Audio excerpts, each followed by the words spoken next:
तुम्ही बघा शिर्डीला वगैरे अनेक लोक येतात, साईबाबांच्या पेटीमध्ये पैसे टाकतात. ते असं म्हणत नाहीत की मी तुम्हाला बाबा एक सोन्याचं सिंहासन देतो, तुम्ही मला जाताना 2 द्या. त्याच्याकडे 2 पण घ्यायची कॅपॅसिटी आहे. पण हे बाबांना काय म्हणते माहिती आहे का, बाबा मी एवढे पैसे टाकले तर रात्रीची झोप येऊ दे म्हणते मला. कित्येकांना झोप नाही आहे रात्रीची. आमच्याकडे एकाला झोप येत नव्हती, त्यानं सगळे डॉक्टर केले पण झोप काही आहे ना.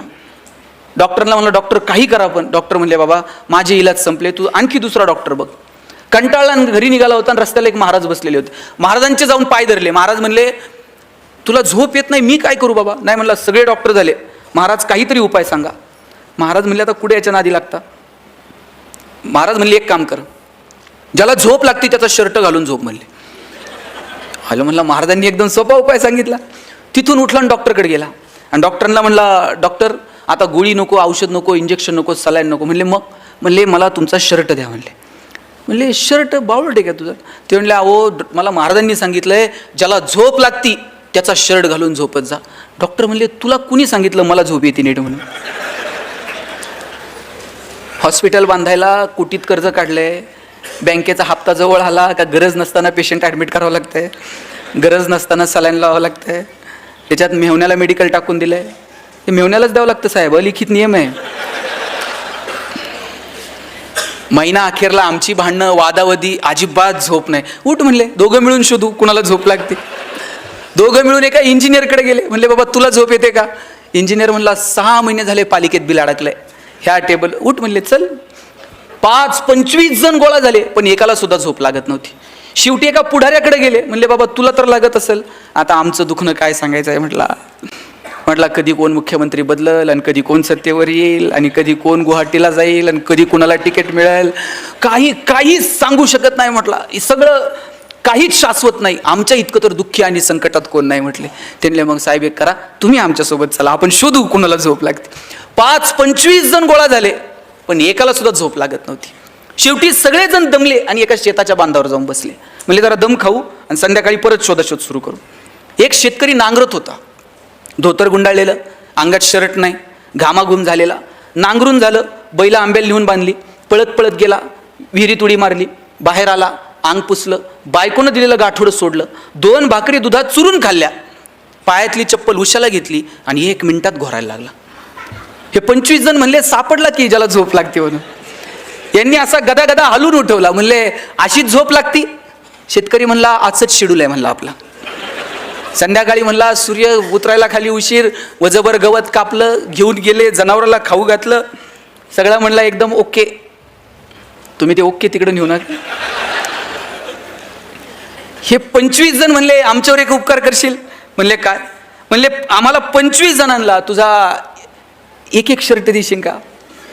हे हसायला लागलं. म्हणला 25 जणांना एक आणि माझ्याकडे नुसता एक असता असा उघडा नांगरीत बसलो असतो काय. म्हणला काल शर्ट म्हणला अवताला गुतला, अजून शिवला नाही, एक शर्ट नाही तुम्हाला 25. किती कौतुक आहे हो. देवानं काय वागावं आपल्यासोबत. ज्याच्याकडे ढिगाणं शर्ट आहे त्याला रात्रीची झोप नाही आणि ज्याच्याकडे एक शर्ट नाही ते दगड उशाला घेतलं तरी झोपताय. सुख आनंद या संकल्पना निवळ पैशांशी संबंधित नाहीत. पैसे कमवा पण त्याचा आनंद घ्या, त्याचा उपभोग घ्या. आपल्या हातामध्ये देण्याची दानत असायला हवी. विंदा करंदीकरांची खूप सुंदर कविता आहे. देणाऱ्यानं देत जावं, घेणाऱ्यानं घेत जावं आणि घेता घेता एक दिवस. देणाऱ्याचे हात घ्यावेत म्हणजे असे कोपरापासून तोडून नाही घ्यायचे, तर त्याच्यामध्ये जी देण्याची दानत आहे ती थोडी तरी आमच्यामध्ये यावी. हिरव्या पिवळ्या डोंगरांकडून हिरवी पिवळी शाल घ्यावी, सह्याद्रीच्या कड्याकडून छातीसाठी ढाल घ्यावी, वेड्यापिशा ढगांकडून वेडेपिसे आकार घ्यावेत, मातीमधल्या प्रश्नासाठी पृथ्वीकडून हुंकार घ्यावेत, उसळलेल्या दर्याकडून पिसळलेली आयाळ घ्यावी आणि शांत वाहणाऱ्या भीमेकडून तुकोबाची माळ घ्यावी. देणाऱ्यानं देत जावं, घेणाऱ्यानं घेत जावं आणि घेता घेता एक दिवस देणाऱ्याचे हात घ्यावेत. माझा दावा आहे तुम्ही जेवढं समाजाला द्याल त्याच्या हजारो लाखो पटीनं हा निसर्ग तुम्हाला परत करत असतो. पण ती देण्याची दानत तुमच्यामध्ये असली पाहिजे.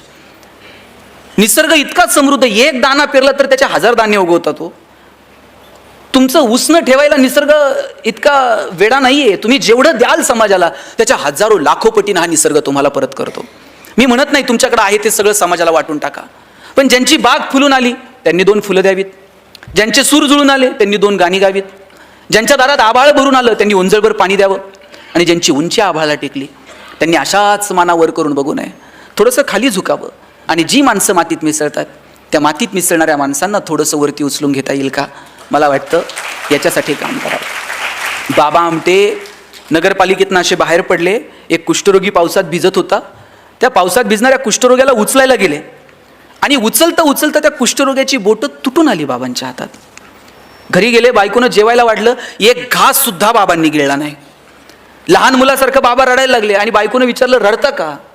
एक कुष्ठरोगी बघितला, त्याचं दुःख बघून डोळ्यात पाणी आलं. माई म्हटल्या, मग तुम्ही रडून त्याचं दुःख कमी होणार आहे का? चला दोघं जाऊ आणि त्याला घेऊन येऊ.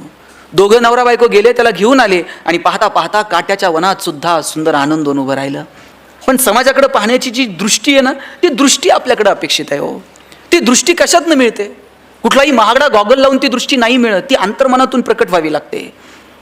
ज्यावेळेस अर्जुनानं आग्रह केला कृष्णाला की विश्वरूप दाखव, त्यावेळेस कृष्ण तयार झाला हसत हसत की अर्जुना मी तुला विश्वरूप दाखवेल. अर्जुनालाही प्रश्न पडला की अरे राधा याच्या एवढी जवळची आहे, राधेला यानं विश्वरूप दाखवलं नाही. याच्या जवळच्या अनेक सवंगडी आहेत, अनेक गोप गोपिका आहेत, त्यांना कृष्णानं विश्वरूप दाखवलं नाही. आणि मग विश्वरूप दाखवण्यासाठी अर्जुनाची निवड झाली. याच्यापेक्षा आणखी काय असावं? अर्जुन खुश झाला. ज्ञानोबांनी ज्ञानेश्वरीमध्ये इतकं सुंदर वर्णन केलंय, वासराला जर पाना द्यायला गाय लागली तर मध्ये तिला थांबवता येत नाही तिचा पाना. अगदी तशीच परिस्थिती कृष्णाची आणि अर्जुनाची झालेली असावी. कृष्ण अर्जुनाला इतकं भरभरून ज्ञान देत होता आणि त्यात अर्जुनानं विचारलं आता विश्वरूप दाखव. कृष्णाला थांबता आलं नाही आणि कृष्ण म्हटला, अर्जुना बघ हे विश्वरूप. आणि विश्वरूप तुला दिसतंय का? असं ज्या वेळेस कृष्णानं अर्जुनाला विचारलं त्यावेळेस कृष्ण म्हटला, देवा तू विश्वरूप दाखवायचा प्रयत्न केला पण ते पाहावं ती दृष्टी मला दिलेली नाही. कृष्ण म्हटला, अरे तुला सांगण्याच्या ओघात मी इतका भारावून गेलो की तुला ती दृष्टीच द्यायची विसरलो. कृष्णानं अर्जुनाला ती दृष्टी देऊ केली आणि मग त्याला विश्वरूप पाहायला मिळालं. भगवंतानं माणूस म्हणून जन्माला घातलं, देण्यासाठी 2 हात दिले, पण त्याच्यासाठी लागणारी दृष्टी ही आपल्याला कमवावी लागेल. ती अंतर्मनातून, ती संस्कारातून येणाऱ्या पिढीला द्यावी लागेल. ती देण्याची जबाबदारी आईबाप म्हणून, ती देण्याची जबाबदारी समाजातला एक घटक म्हणून आपल्याला स्वीकारावी लागेल. अहो आपली जुनी पिढी अशी होती, ती सांगायची 1 तीळ 7 जणांनी खाल्ला. आणि आज आपण पोराला जर टिफिनमध्ये सँडविचचे 3 तुकडे दिले तर आई सांगते, हां तुझे तू खा, तू दुसऱ्याचं खायचं नाही, दुसऱ्याला तुझं द्यायचं नाही, आणि उरले तर घरी घेऊन ये, वाटत बसू नको वेंधळ्यासारखं. काय करायचं पुढच्या पिढीनं नेमकं? तुम्ही ते गाणं म्हटलं का, एरे रे पावसा, माहीत आहे तुम्हाला? माहीत आहे का नाही? आणि काय गाणं होतं? एरे रे एरे रे एरे रे. आवाज हळूहळू कमी काय होत चालला? बरोबर म्हणताय तुम्ही. हां म्हणा आता, एरे रे तुला देतो पैसा, झाला पाऊस आला, एग एग तुझे मडके, सर आली आणि मडके गेले. किती हुशार आहेत तुम्ही सगळेजण. हे गाणं आम्ही आमच्या लहानपणी म्हणायचो आणि आजोबांना म्हणायचो, आजोबा असं गाणं का म्हणायचं? आजोबा सांगायचे कृषीप्रधान देश आहे, पाऊस आला पाहिजे, म्हणा एरे रे पावसा. आजोबा सांगायचे एरे रे पावसा म्हणा. आणि आज इंग्रजी शाळेत गेलात तर पहिल्याच वर्गात बाई सांगतात रेन रेन. पोरांनी नेमकं करायचं काय? आई वॉटर बॅग भरून देते आणि सांगते तुझं पाणी तू पे, तुझं दुसऱ्याला देऊ नको, दुसऱ्याचं तू पिऊ नको. आणि वर्गात गेल्यानंतर गुरुजी सांगतात एकनाथ महाराजांनी काशीहून आणलेलं पाणी गाढवाला पाजलं. पोरांनी नेमकं करायचं काय? अहो आम्ही जेवायला जर बसलो तर आमचे आजोबा सांगायचे ताटाच्या भोवती पाणी फिरवा. आम्ही म्हणायचो ताटाच्या भोवती का पाणी फिरवायचं? का ताटातले अन्नपदार्थ बदलतात? बाजरीच्या भाकरीची पुरणपोळी होते. आजोबा सांगायचे अन्नपदार्थ बदलत नाहीत, पण ताटातल्या पदार्थाचा प्रसाद होऊन जातो. प्रसाद कधी फेकून द्यायचा नसतो. आभार माना, कृतज्ञता बाळगा, कुणाचे तरी आभार माना. म्हटलं कुणाचे आभार मानायचे जेवताना? आजोबा सांगायचे जेवताना आभार मानायचे ज्यानं पिकवलं त्या शेतकऱ्याचे, जिनं शिजवलं त्या आईचे. आणि पुढे जाऊन सांगायचे ज्यानं भूक दिली त्या भगवंताचे सुद्धा आभार माना. कित्येकांकडे फार सोन्याचं ताट आहे हो, पण भूक लागत नाही, करायचं काय? कितीतरी जण आहेत की ज्यांना अन्नाचा कण मिळत नाही म्हणून कोसो किलोमीटर दूर जावं लागतं, आणि कितीतरी जण असे आहेत की खाऊन पचत नाही म्हणून कोसो किलोमीटर चालावं लागतं. किती परिस्थिती भयानक आहे. या परिस्थितीचं भान ठेवून येणाऱ्या पिढीला काय द्यायचं मला वाटतं हे ठरवावं लागेल. आपल्यामध्ये देण्याची दानत असायला हवी. तुम्हाला एक छोटं उदाहरण सांगतो, कळणाऱ्यांना कळेल. आमच्याकडे एक जण आहे, आम्ही त्याच्याकडे गेलो आणि म्हटलं साहेब शाळा बांधायची, शाळेला जरा वर्गणी द्या. गावातली 10-5 पोरं माझ्यासोबत होती, म्हणली शाळेला वर्गणी द्या. वर्गणी द्या म्हटल्याबरोबर ते म्हटलं वर्गणी म्हणजे देणगी. म्हटला मी बायको आजारी पडली तर कधी लवकर दवाखान्यात नेलं नाही, पोराची कधी नीट फी भरली नाही, आणि गावातली शाळा आणि तिला वर्गणी आणि तिला पैसे, येडाबिडा आहे काय म्हटलं? आम्ही सगळे नाराज होऊन निघालो. तेव्हाच त्या माणसानं हाका मारली, म्हटली पोरांनो एक काम करा, तुम्हाला मी शाळेला पैसे देईन, पण माझी एक अट आहे. म्हणले काय? नीट लक्ष देऊन ऐका. अट काय? म्हटलं माझे 2 डोळे आहेत, यातला एक खोटा आहे आणि एक खरा आहे. म्हणले यातला खोटा डोळा कोणता हे जर तुम्ही पोरांनो ओळखलं तर म्हणले मी तुम्हाला मागेल तेवढे पैसे देईन. अमेरिकेहून डोळा बसून आणलाय, म्हटला कुणाला सहजासहजी ओळखूच येऊ शकत नाही. त्यानं सांगितलं 2 डोळे, त्यातला खोटा कोणता? पहिलीतलं पोरग होतं. ते म्हणलं काका डावा डोळा खोटा आहे म्हणला तुमचा. ह्याला आश्चर्य वाटलं, कुणालाच ओळखता येत नाही, पहिलीतल्या पोरानं ओळखलं डावा डोळा खोटा. त्या माणसानं विचारलं बाबा तू कसं ओळखलं की माझा डावा डोळा खोटा आहे? पोरग म्हटलं काका तुमच्या डाव्या डोळ्यात आम्हाला थोडीशी करुणा दिसली, थोडंसं प्रेम दिसलं, थोडीशी सहानुभूती दिसली, आणि म्हटलं हाच खोटा असला पाहिजे. तुमच्या वागण्यावरनं तर वाटत नाही खऱ्या डोळ्यात ती शिल्लक आहे. काय जगतो आपण? 1 रुपयाचं नाणं वर जाणार नाही, आपण कशासाठी भांडतो? भगवान श्रीकृष्ण करंगळीवरती पर्वत उचलतो आणि बासरी मात्र 2 हातांनी घट्ट पकडतो. आता ज्याला करंगळीवरती पर्वत उचलता येतो ते बासरी तर अशी गरगरा फिरवली असती की नाही, मग ते 2 बोटांनी अशी घट्ट बासरी का पकडतो? कारण कृष्णाला ठाऊक आहे पराक्रम हा रणांगणात गाजवायचा असतो आणि नात्यांमध्ये प्रेम जपायचं असतं. आपण उलट करतो, नात्यांमध्ये पराक्रम गाजवतो आणि रणांगणात शस्त्र खाली ठेवतो. नात्यांमध्ये काय पराक्रम गाजवायचा हो? 10 वर्ष झालंय भावाचं तोंड बघितलं नाही, काय पराक्रम आहे? एकाच आईच्या पोटी जन्माला आलेले 2 भाऊ ज्या बांधावर काहीच पिकत नाही त्याच्यासाठी भांडत बसतात. दोघांच्या भांडणात वकील 2 एकर विकत घेतोय हो. कसला पराक्रम आहे? 10 वर्ष झालंय बहिणीचं तोंड बघितलं नाही, बहिणीच्या दारात गेलं, ती गेल्यानंतर तुम्ही साडीन चोळी घेऊन जाल, तिला कळतंय का भाऊ आलाय आणि आता रडतोय? नात्यांमध्ये पराक्रम नसतो गाजवायचा, नात्यांमध्ये प्रेम द्यायचं असतं आणि रणांगण गाजवायला पराक्रम रणांगणात गाजवायचा असतो. आपण उलट करायला लागलो, नात्यांमधली मजा हरवून गेली आणि आपण इकडे तिकडे साधनांमध्ये मजा शोधायला लागलो. माझं सांगणं मी जास्त वेळ आपला घेत नाही, पण एक सांगतो की आयुष्य खूप सुंदर आहे. छोट्या छोट्या गोष्टींचा आनंद घ्या. आपल्या प्रत्येकात काहीतरी वेगळेपण आहे, ते वेगळेपण आपल्याला ओळखता आलं पाहिजे. छोट्या छोट्या मगाशी कुणीतरी सांगितलं की संकटांना घाबरू नका. काय घाबरायचं संकटांना? संकटांच्या समोर असं छाती काढून उभं राहता आलं पाहिजे शिवाजी महाराजांसारखं. कुणाच्या बापाला आपण कधी घाबरू नये. घाबरायचंय ना आपल्याला, आपण आपल्या कर्माला घाबरावं. इतर कुणाला घाबरण्याची काय गरज आहे? आपण आपल्या कर्माला घाबरावं की अरे माझ्या हातनं हे चुकीचं घडतंय. लक्षात ठेवा, चेंडू जसा भिंतीवर मारताना तसाच मागे येतो. तुम्ही जे पेरणार आहात ते उगवणार आहे. गहू पेरून कधी ज्वारी उगवत नाही. तुम्ही जे कर्म करणार त्याची फळं तुम्हाला इथंच फेडायची आहेत. म्हणून घाबरावं तर कर्मांना घाबरावं. काय द्यायचं समाजाला ते ठरवा, कसं जगायचं ते ठरवूयात. कधीतरी अंतर्मनात डोकावून स्वतःचा कधीतरी विचार करूया. आम्ही तो विचार करणं जेव्हा सोडून दिलं ना, तेव्हापासून आयुष्यातली मजा हरवून गेली. म्हणून या कार्यक्रमाच्या निमित्तानं मला आपल्या सगळ्यांना आवर्जून सांगायचं आहे की आपण काय करायचं ते ठरवून घेऊया. छोट्या छोट्या गोष्टींचा आनंद कसा मिळवता येईल हे ठरवून घेऊयात. जगण्यातली समृद्धता निवळ साधनांमध्ये नाही, ती कुणाच्या तरी मदतीला धावून जाण्यात आहे, हे स्वतःच्या मनाला सांगून बघूयात. हे आयुष्य परत कधीच मिळणार नाही आहे. म्हणून ज्यांच्याकडं आहे त्यांनी थोडं तरी समाजाला देता येईल का, मला वाटतं या दृष्टीनं प्रयत्न करावा. मला एक आवर्जून एक गोष्ट आपल्या सगळ्यांना सांगायची आहे. बघा, मी का असं म्हणतो की आपल्याकडे जे आहे ते इतरांना देता यावं? कारण या जगाचा नियम आहे की आपल्याला इथून काहीच घेऊन जाता येणार नाही आहे. मी माझ्या वडिलांना विचारलं होतं की जगणं कशानं सुंदर होईल. वडील म्हटले होते तू यादी कर की आत्तापर्यंत तुला किती लोकांनी मदत केली. मी ती यादी करायला घेतली. मला गावात ह्या माणसानं मदत केली, शाळेत ह्या माणसानं मदत केली, कॉलेजमध्ये या माणसानं मदत केली.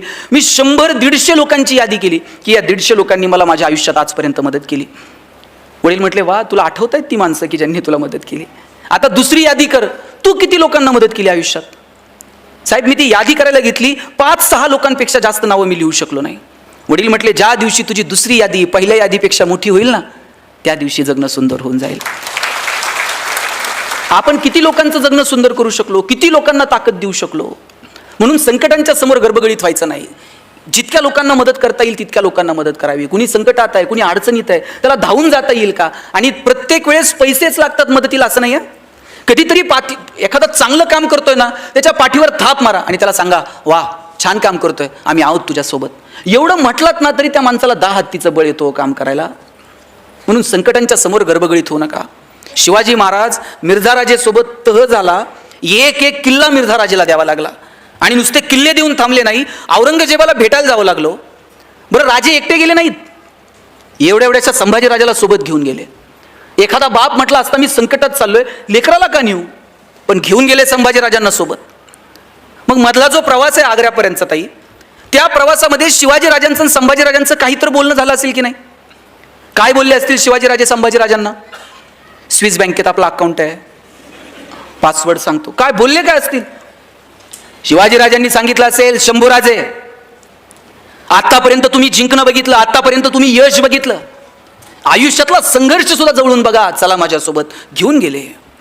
तिथं गेल्यानंतर औरंगजेबाने एक हत्ती भेट म्हणून दिला संभाजीराजांना, आणि थोडीशी गंमत करावी म्हणून दिलेर खान म्हटला, शंभूराजे आप इतने छोटे हो और हाथी इतना बड़ा है, इस हाथी को आप महाराष्ट्र में कैसे ले जाओगे? एवढासा संभाजी राजा दिलेर खानाच्या डोळ्यात डोळे घालून सांगतो, ये तो जानवर है, बैठ कर जाएंगे, नहीं आया तो खींच कर ले जाएंगे, लेकिन हमारे आबा साहब ने जो आपको किले दिए हैं वो तो अभी महाराष्ट्र में है, उन्हें आप आगरा कैसे ले आओगे? एवढासा संभाजी राजा पण माहित होता, आत्ता हात दिलेत आणि मग घेऊ की परत एक एक, त्यात काय असते? दत्ताजी शिंदेच्या मानेवर तलवार ठेवली होती आणि विचारलं, क्यों पटेल और लढोगे? आणि त्याही अवस्थेत दत्ताजी शिंदे म्हटला, क्यों नाही, बचेंगे तो और भी लढेंगे. संकटाच्या समोर असं उभं राहायचं ना, संकटाला वाटलं पाहिजे कुडून याच्या नादाला लागलो. आणि प्रत्येक वेळेस संकटाशी दोन हात केलेत पाहिजे असं नाही. डोंगर पोखरत बसू नका हो, कधी कधी डोंगराला वळसा घालून निघून जा. प्रत्येक वेळेस संकटाच्या समोर भांडलंच पाहिजे असं नाही, कधीतरी दुर्लक्ष करा, कधीतरी मिश्किलपणे सामोरं जा. संकटाच्या समोर मिश्किलपणे सामोरं जाणं काय असतं ना, तुम्हाला एक गंमत सांगतो. तुम्हाला महमूद माहित आहे का? महमूदचे पिक्चर बघितलेत? आम्ही एक महमूदचा पिक्चर पाहिलेला, त्या महमूदच्या छातीवर एका गुंडानं बंदूक ठेवली होती. आता याच्यापेक्षा मोठं संकट काय असू शकतं? थेट गुंडानं तुमच्या छातीवर बंदूक ठेवली. त्या महमूदच्या छातीवर बंदूक ठेवली आणि विचारलं, बोल तेरी आखरी ख्वाहिश क्या है? छातीवर बंदूक आहे आणि विचारलं, बोल तेरी आखरी ख्वाहिश क्या है? महमूद म्हटलं, आखरी ख्वाहिश तेरी बंदूक मुझे दे दे. म्हटलं काय म्हणायचं याला? कधी कधी संकटाच्या समोर असं मिश्किलपणे सामोरं जाता आलं पाहिजे हो. म्हणून संकटांच्या समोर गडबडीत होऊ नका. छोटी संकट आहेत, वेळ निघून जाते. मगाशी मॅडमही बोलताना म्हटल्या, संकट कायम नाही आहेत, ती वेळ जाणार आहे, ती टळून जाणार आहे, पण तिच्या समोर सामर्थ्यपणे उभं राहण्याची ताकद आपल्यामध्ये असली पाहिजे. ती ताकद येणाऱ्या पिढीमध्ये निर्माण करा. त्या पिढीला वेळ द्या. सगळ्यात महत्त्वाचं म्हणजे येणाऱ्या पिढीला भरभरून वेळ द्या. मला अमिताभ बच्चनचा हेवा वाटतो. त्याची कंपनी कर्जाच्या याच्यात पूर्ण बुडून गेली होती हो. एखादा म्हटला असता की मी इतकं सुंदर करिअर केलं, एवढा छान, आणि परत मी शून्यातनं स्वतःला उभं करायचं, घरबगळीत झाला असता एखादा माणूस. पण हा तोच अमिताभ आहे ज्या अमिताभला आकाशवाणीमध्ये तुझा आवाज चांगला नाही म्हणून नोकरी नाकारली होती. हिरोईन त्याच्यासोबत काम करायला तयार नव्हत्या, म्हणायच्या तू खूप लंबू आहे, तुझ्यासमोर आम्ही बारीक दिसू, तुझ्यासोबत आम्ही काम करायला तयार नाही होत. त्या अमिताभनं स्वतःची बॉलिवूडमध्ये अशी काही उंची सेट केली, आता त्याला बॉलिवूडचा शहनशाह म्हणतात. कोरोनाच्या काळात कुणाचा आवाज ऐकायला येत नव्हता, पण फोन लावला का अमिताभचा आवाज ऐकायला यायचा. याच्यापेक्षा काय करिअर असते? आत्ताही तुम्ही टी व्ही लावून बघा, 5 मिनिटाला अमिताभ दिसतो.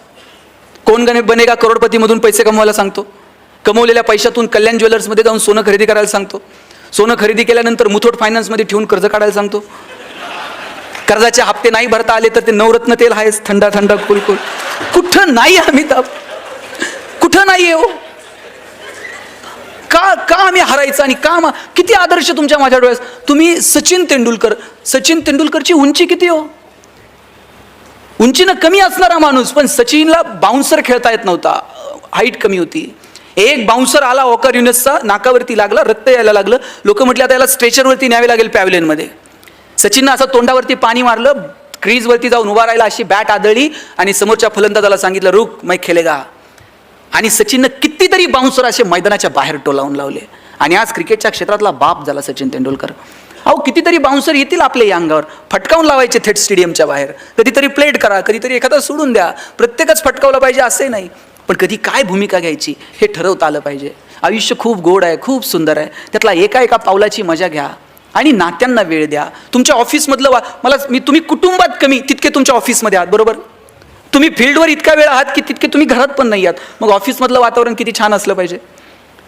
तुम्ही ऑफिसमध्ये काम करताना तुमच्या बॉसला तुमची गरज वाटली पाहिजे इतकं काम तुम्ही केलं पाहिजे.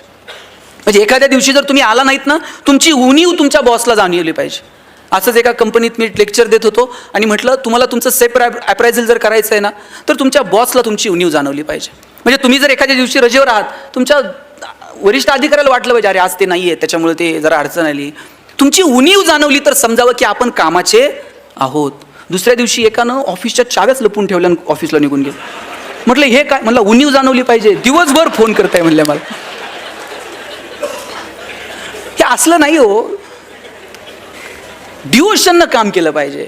आपल्याकडे आहे ना स्ट्रेस मॅनेजमेंट नावाचा प्रकारच अस्तित्वात नाही. आपल्याकडे स्ट्रेस फक्त डायव्हर्ट करायचा, ह्या टेबलवरून त्या टेबलवर, त्या टेबलवरून त्या टेबलवर, वरतून आलं वसुली करा, त्यांनी लगेच खाली, त्यांनी लगेच खाली, ह्यांनी खाली. म्हणजे शेवटच्या माणसाला कळत नाही आता मी राग कुणावर काढू. ते घरी जाऊन बायकोला काहीतरी शिव्या देत आहे, बायकोला कळत नाही मी काय करू, ती पोराला लाटणं फेकून मारते. आता पोराला कुणीच उरत नाही, ते बाहेर कुत्र्याला जाऊन दगड मारते, ते तिसरंच कुणाला तरी चावतंय.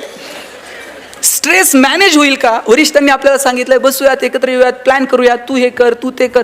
स्ट्रेस असा डायव्हर्ट करू नका.